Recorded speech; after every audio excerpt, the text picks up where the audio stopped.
vous invite à prendre votre prion à la page 29 pour la prière finale.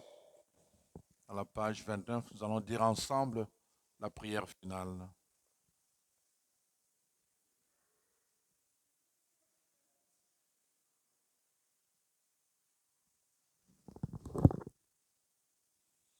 Ensemble, prions le Seigneur. Seigneur Jésus, nous te rendons grâce pour tant d'hommes et de femmes qui ont répandu avec joie ton appel. Aujourd'hui encore, tu nous invites à marcher à ta suite. Que ton esprit vienne sur nous et nous irons annoncer à nos frères et sœurs la bonne nouvelle de ton amour, toi qui es vivant pour les siècles des siècles. Amen.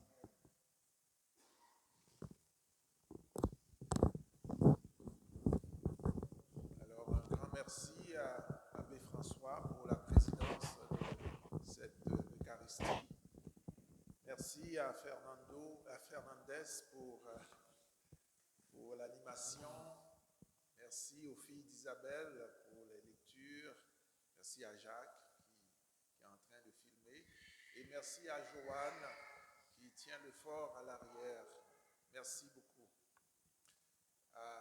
Il y a juste un rappel que vos reçus pour fin d'impôt sont à l'arrière et il reste encore quelques boîtes d'enveloppes à ramasser. Si vous n'avez pas encore retiré votre boîte d'enveloppe pour cette année, elle est en arrière. Il faudrait penser à vous arrêter pour les retirer. Est-ce que vous avez quelques nouvelles? Je pense que ça va être notre Abbé François. Est-ce que vous allez continuer à venir ou est-ce que c'est Pollux qui va? Est-ce que vous voulez dire un mot là-dessus? Oui, je vais venir le présenter au début février. La fin de semaine prochaine, tu n'es pas ici. C'est début février. C'est ça. Donc la fin de semaine prochaine, ni Abbé François ni moi-même, on ne sera pas ici, mais c'est le Père Pollux Jean-Baptiste.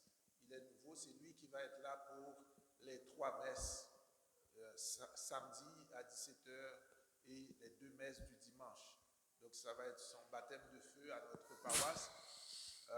Je vous invite à l'accueillir avec beaucoup de courtoisie parce que nous, on ne sera pas là pour vous le présenter. Alors, un grand merci aussi à notre diacre Kenel qui nous a partagé la parole de Dieu d'aujourd'hui. Alors que cette parole vraiment soit vivante dans nos cœurs et nous alimente au long de cette semaine. Le Seigneur soit avec vous. Et avec votre esprit. Que Dieu Tout-Puissant vous bénisse et vous garde, le Père, le Fils et le Saint-Esprit. Amen. Allez dans la paix et la joie du Christ. Bonne semaine à vous tous.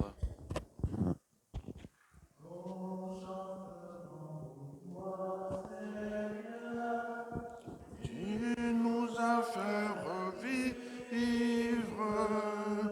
que ta parole dans nos cœurs à jamais nous délivre. Tu viens, Seigneur, nous rassembler, les hommes que tu aimes, sur le chemin de l'unité. Ton amour éternel, nous contemplons dans L'univers les traces de ta gloire. Merci pour ce rappel et ce parcours un peu historique que tu nous as tracé. On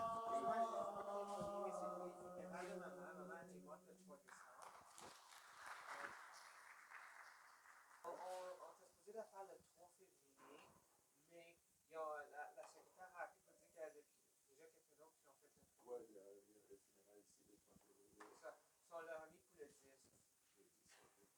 On voulait avoir la messe en français et en anglais pour voir du monde qui ont parlé anglais qui